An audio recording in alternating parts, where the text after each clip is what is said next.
जनसंख्या संगठन है वो क्या है। ठीक है, तो जनसंख्या संगठन क्या होता है?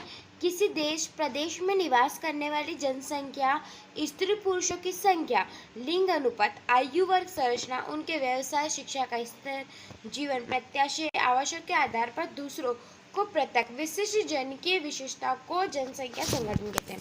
जनसंख्या संगठन मतलब ऐसी चीजें जो निवास किसी स्थान पर निवास करने वाले लोगों में हो, जैसे कि स्त्रियों पुरुषों की संख्या क्या है, उनका लिंग अनुपात क्या है, उनकी आयु संरचना कैसी है, वो लोग क्या काम करते हैं, मतलब एक मानव से जुड़ी हुई चीज। ठीक है, मतलब जैसे कि एक बच्चा पैदा हुआ है तो हम देखेंगे कि स्त्री या पुरुष उनका लिंग क्या है, उसके बाद देखेंगे किस आयु संरचना में आते हैं, वो क्या काम करते हैं, वो क्या शिक्षा करते हैं, वो रहते कहाँ, ये सब किस में पढ़ते हैं, हम जनसंख्या संगठन में पढ़ते हैं। अब आयु संरचना का क्या महत्व है? अब आयु संरचना का महत्व क्या है? तो किसी भी देश की जनसंख्या को विभिन्न आयु वर्ग में रखकर यह याद किया जाता है कि उस देश की कितनी जनसंख्या कार्यशील जनसंख्या है जो अलग अलग व्यवसाय में संलग्न है, तथा कितनी जनसंख्या उन पर आश्रित है, अतः देश के विकास में इंगित करती है। मतलब आयु वर्ग क्या होता है? तो आयु वर्ग से हमें ये याद होता है कि हमारे देश की कितनी जो जनसंख्या है वो कार्यशील है, मतलब काम करने वाली जो जनसंख्या है वो कितनी है, क्योंकि कार्यशील जनसंख्या जिस देश की अधिक होगी उस देश का विकास भी अधिक होगा। ठीक है, और आश्रित जनसंख्या जितनी होगी उतना ही वो देश पिछड़ेगा, क्योंकि आश्रित जनसंख्या जो होती है वो दूसरों पर आश्रित होती है, वो कोई काम नहीं करती। तो यही है आयु संरचना का महत्व। अब विश्व के विभिन्न भागों में आयु लिंग में असंतुलन के लिए उत्तरदायी कारणों का वर्णन कीजिए। विश्व के विभिन्न भागों में आयु लिंग के असंतुलन, मतलब आयु लिंग जो है वो असंतुलन है, इसके लिए कौन से कारण जो उत्तरदायी है? तो इसके लिए पहला है विकासशील देशों में अधिक होने के कारण लिंग अनुपात में असंतुलन उत्पन्न हो जाता है। जो देश विकास कर रहा है वहाँ की स्वास्थ्य सुविधा इतनी अच्छी नहीं होगी, जिससे क्या होता है वहाँ पर मृत्यु दर अधिक होती है। ठीक है, मृत्यु दर अधिक होती है तो वहाँ पर क्या होता है, इस कारण वहाँ का जो संतुलन है वो असंतुलन हो जाता है। पुरुष जन्म स्त्री जन्म से अधिक होता है, पुरुषों का जन्म अधिक होता है, तथा स्त्री जो है स्त्री समाज को गौण समझते हैं। ठीक है, मतलब पीछे छूटा हुआ। प्रवास के कारण भी उद्गव व गतव दोनों ही लिंग अनुपात प्रभावित होते हैं। रोजगार व शिक्षा के कारण पुरुष प्रवास अधिक होता है। अब प्रवास जो होता है वो पुरुषों का अधिक होता है। ठीक है, जिसके कारण क्या होता है, लिंग अनुपात जो है वो प्रभावित होता है। तीसरा, ग्रामीण व नगरीय जीवन। गांवों के लोग रोजगार व सुख सुविधा के कारण नगरों में जाकर बसते हैं, जिससे नगरों में लिंग अनुपात में अंतर पाया जाता है। अब बहुत सारे लोग क्या होंगे, नगर में आएंगे, तो उससे क्या होगा, यहाँ का जो लिंग अनुपात है उसमें अंतर पाया जाएगा। चौथा है सामाजिक आर्थिक स्थिति। जिन क्षेत्रों में स्त्री की सामाजिक आर्थिक स्थिति दयनीय होती है वहाँ भी स्त्रियों की संख्या प्रत्येक आयु वर्ग में पुरुषों की तुलना में कम होता है। मतलब क्या होता है, स्त्रियों की जो संख्या होती है वो बहुत कम होती है। क्यों? क्योंकि पुरुषों को अधिक महत्व दिया जाता है, जिससे भी क्या होता है, लिंग अनुपात में अंतर पाया जाता है। तो हमने जो टॉपिक पढ़े इसको आप एक बार और रीड कर लेना। अगला है जनसंख्या की व्यवसाय संरचना का क्या अर्थ है?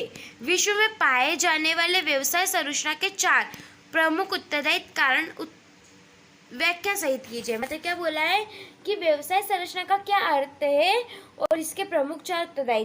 तो व्यवसाय क्या होता है, किसी भी निश्चित आर्थिक कार्य में संलग्न होना, किसी भी क्या होता आर्थिक कार्य से जुड़ा रहना। सक्रिय जनसंख्या के अनुपातिक विवरण को व्यवसाय संरचना कहते हैं, और इसे ही क्या कहते हैं, सक्रिय मतलब काम करने वाले जनसंख्या को क्या कहते हैं, व्यवसायिक संरचना कहते हैं। इसके प्रमुख वर्ग है, इसके प्रमुख वर्ग कौन से? प्राथमिक क्रिया। अब प्राथमिक व्यवसाय के अंतर्गत क्या आता है, अखरेट करना, कृषि करना, पशुपालन करना। द्वितीय व्यवस्था में क्या आता है, विनिर्माण व उद्योग शक्ति व उत्पादन करना।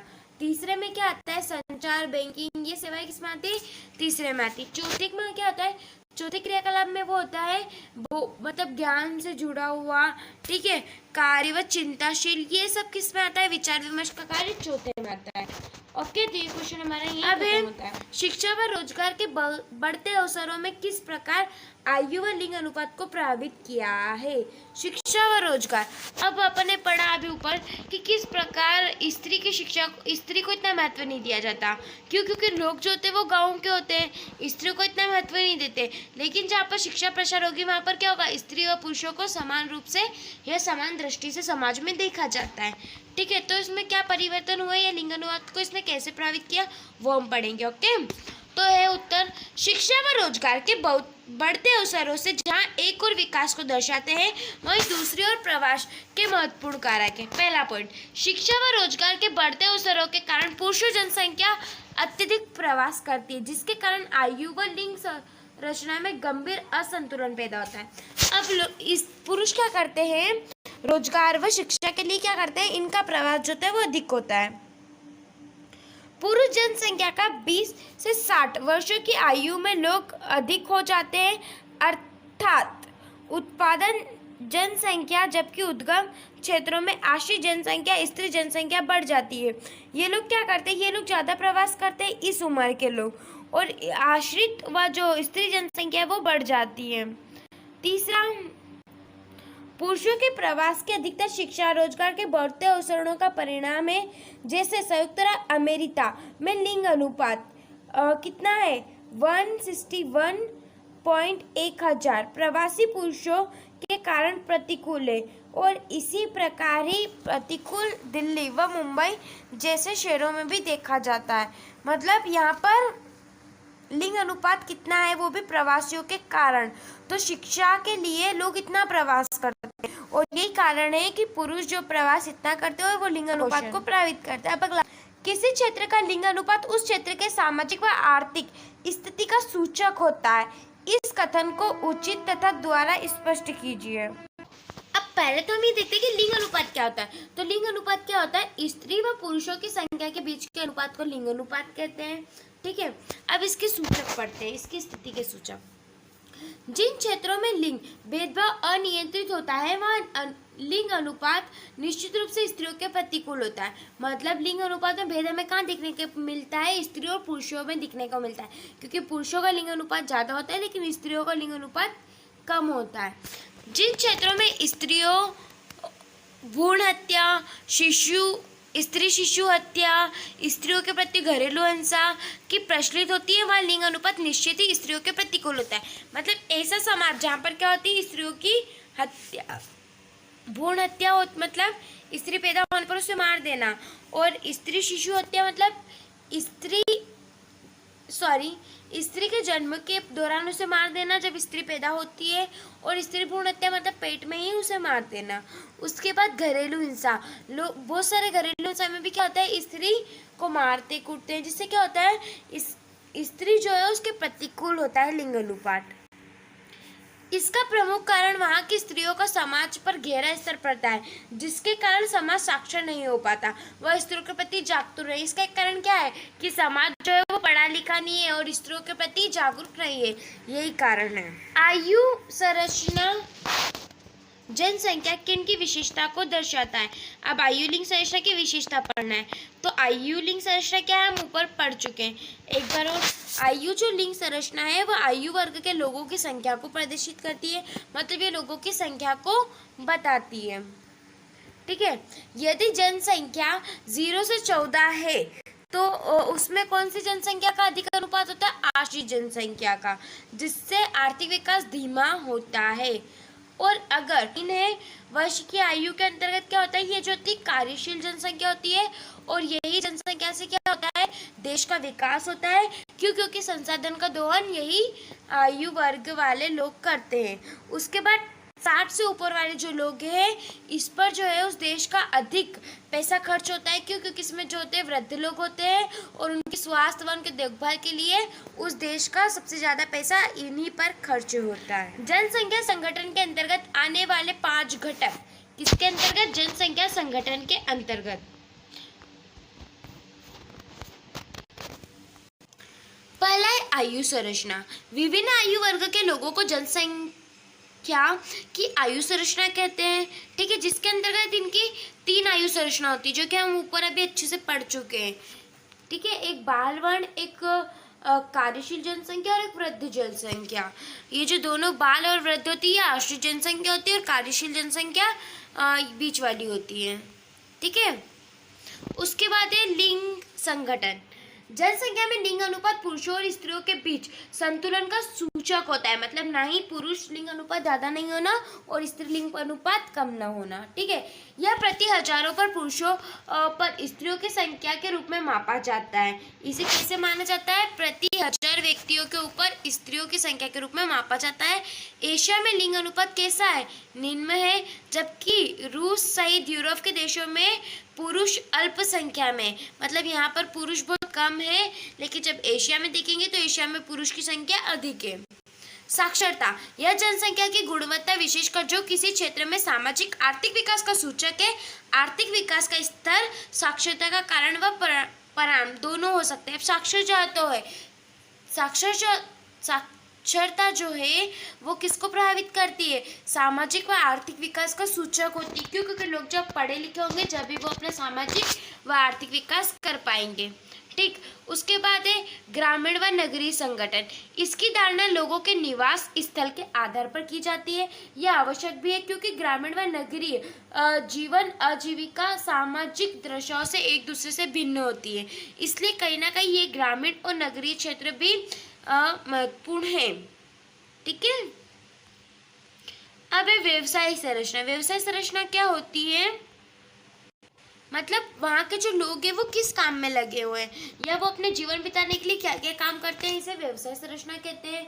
अब व्यवसाय संरचना से कैसे पता चलता है? तो वहाँ की जनसंख्या, अगर अधिकांश जनसंख्या प्राथमिक व्यवसाय में लगी तो इससे क्या पता चलता है कि वहाँ का आर्थिक स्तर निम्न है, और अगर वे द्वितीय तृतीय चतुर्थक व्यवसाय में लगी है तो इससे क्या पता चलता है कि वहाँ का जो आर्थिक स्तर है वो कैसा है? ऊंचा।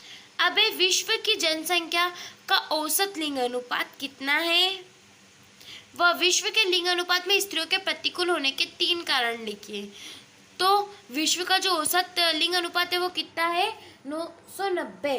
ठीक है, प्रति 1000 पुरुषों पर 990 स्त्रियां हैं, और इनके प्रतिकूल होने के क्या कारण है? स्त्री भ्रूण हत्या, स्त्रियों के प्रति घरेलू हिंसा व स्त्रियों का सामाजिक स्तर निम्न होना। अब इसके प्रतिकूल लिंग अनुपात वाला जो देश है वो एशिया है, और अनुकूल मतलब स्त्री की जो संख्या कम है ऐसा देश कौन सा है? एशिया है, जहाँ पर पुरुषों की संख्या अधिक है और स्त्रियों की कम है। लेकिन अनुकूल कौन सा है? यूरोप, जहाँ पर स्त्रियों की संख्या अधिक है।